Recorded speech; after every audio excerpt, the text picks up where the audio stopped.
Pessoal, tudo beleza? Antes de começar, já deixa o seu gostei aqui, se inscreve no canal, ativa as notificações e me segue lá no Instagram, Luiz ES Pereira. Luiz, lembrando que o Luiz é com Z.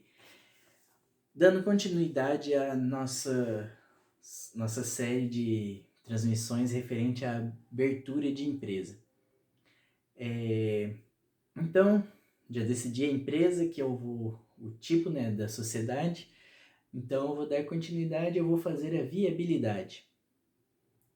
O que é viabilidade? É ver se a empresa é viável. É o que o próprio nome diz. Chega até a ser irônico.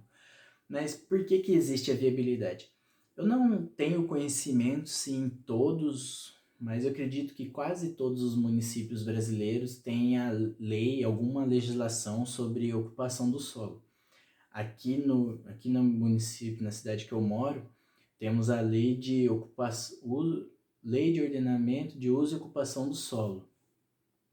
O que acontece? Essa lei ela pega a cidade, tá lá, a cidade, divide ela em várias zonas e fala, ó, nessa zona pode ter comércio varejista, prestação de serviço, nessa outra zona pode ter indústria, pode ter comércio varejista, prestação de serviço, nessa outra pode ter comércio atacadista e aí vai. Então, o que acontece? Por que existe isso? É para organizar mesmo a cidade. Porque já pensou você ter, sei lá, um abatedouro frigorífico, que é uma indústria, lá na região central da sua cidade, você tá lá, tem uma lojinha de roupa, lojinha de sapato, uma lojinha de alimentos, né? E do nada tem um trambolho lá, um frigorífico. Ia acabar com a vista da cidade. Se é uma cidade bonita, já ia acabar. Então, por isso que você vai, na maioria das cidades, você tem uma zona, um polo industrial, geralmente nas margens, nunca na região central, porque não é permitido mesmo. E a viabilidade é justamente para isso. Eu vou ver qual atividade que eu vou fornecer na minha empresa, que atividades serão, e vou jogar lá e a prefeitura vai falar, ó, nesse endereço que você pôs, pode, é viável. Ou pode não ser. E se não for, aí você muda de atividade ou muda de endereço. Sinto lhes dizer. Por isso que é importante que a maioria das empresas alugam, né? Alugar um salão comercial, vou alugar um escritório. Então, antes de você fechar o contrato do aluguel, eu oriento que você faça a viabilidade. Porque daí vai falar se pode ou se não pode naquele endereço. E se não poder, você não vai fechar um contrato de aluguel por 12 meses. Você nem fecha o contrato. Vai perder dinheiro aí. Isso aconteceu comigo tem alguns dias. Um cliente já antigo falou, ó, tô mudando de endereço, vou para tal endereço. Eu já perguntei se você assinou o contrato? Ele falou, ainda não. O contrato de locação, né? Ele falou, ainda não. Daí eu falei, então segura um pouquinho que eu vou ver aqui um negócio. Daí eu fui lá, fiz a viabilidade e a viabilidade aprovou. Então eu falei para ele, não, pode assinar agora, beleza. Tá certinho, a gente faz os procedimentos agora. Então é muito importante isso. Além do endereço e da atividade, na viabilidade você vai pôr a razão social. Para quem não sabe, a razão social da empresa é o nome oficial da empresa, o nome que vai constar em todos os documentos. Não é aquele nome bonitinho que você vê nas fachadas das lojas. Esses nomes são os nomes fantasia.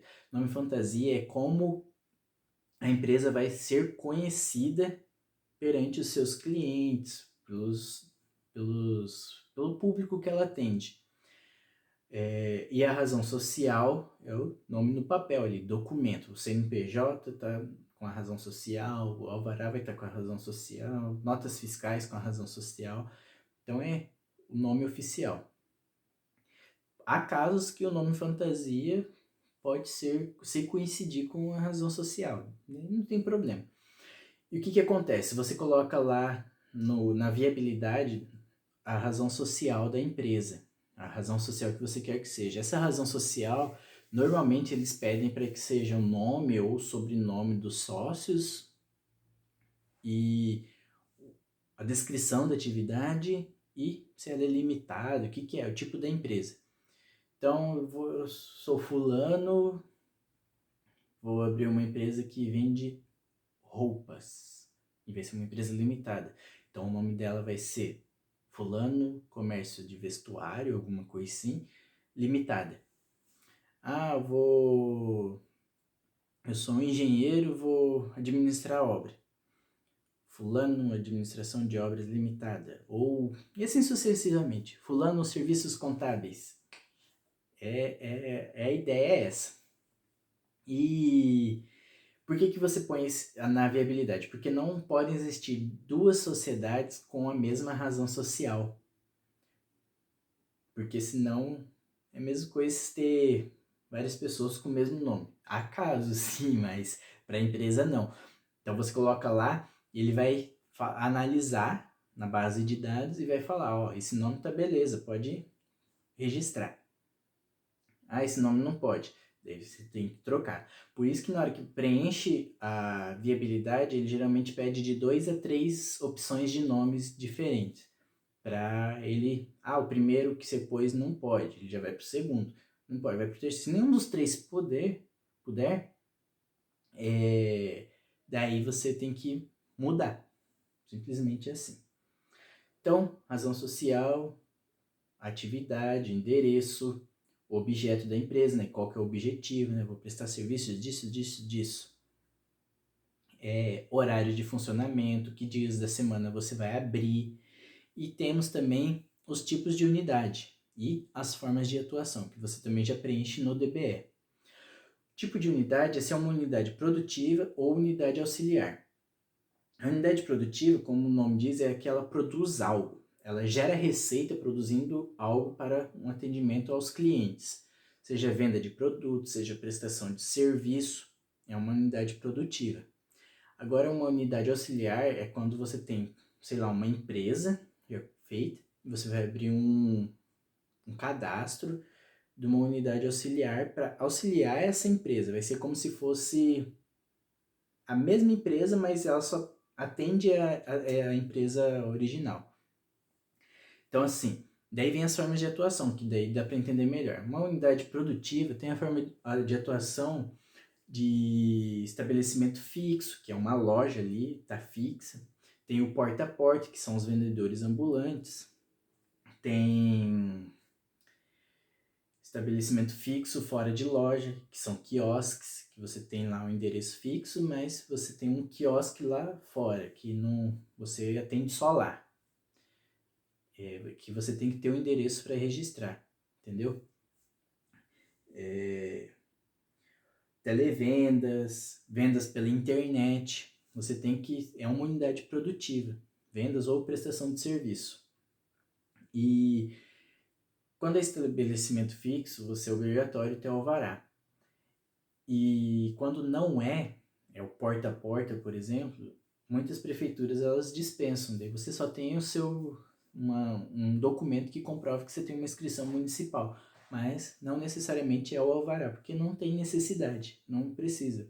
Eu vou fazer videoaula e vender na internet, ou fazer uma gravação aqui e vender na internet. Eu nem preciso de alvará, porque não tenho estabelecimento fixo, é só, às vezes eu faço isso em casa mesmo, só para ganhar uma renda.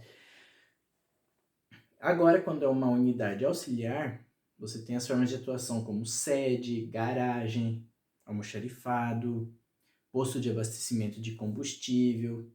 Então, tem esses pontos, sempre tem que analisar para pôr o que vai ser mais adequado à sua empresa.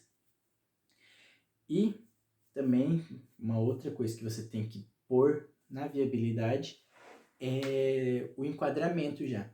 Por isso que num dos vídeos anteriores que eu expliquei sobre enquadramento, microempresa, empresa de pequeno porte ou normal, é importante você fazer uma projeção futura da sua empresa. Eu acredito que em um ano eu vou faturar tanto. Você vai prever já para fazer o enquadramento aí na viabilidade. Por quê? Eu acho que eu vou faturar 200 mil só.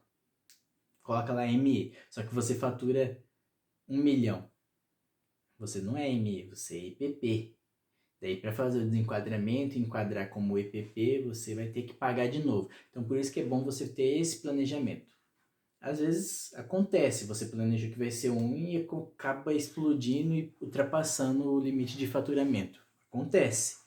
Mas é bom você já ter uma previsão antecipada para evitar gastos desnecessários.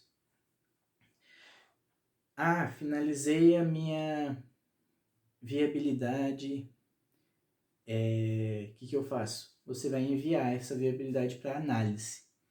Daí eles vão analisar se é pelo Estado e pela Prefeitura, se é viável ou não. Se for indeferido, você vê o motivo, sempre vai vir um motivo, vai sanar as pendências que forem necessárias e mandar novamente, até sair o deferido. A não ser que entre naquele caso que você tem que mudar de endereço ou atividade, daí não tem jeito. Daí você conseguiu o seu deferimento, você dá continuidade, vai gerar um protocolo. Esse protocolo você vai usar para fazer o seu DBE, mas isso é para o próximo vídeo. Então, se você gostou, já sabe, né? Deixa o gostei aqui e comenta, pessoal, para mais dicas, sugestões. Valeu!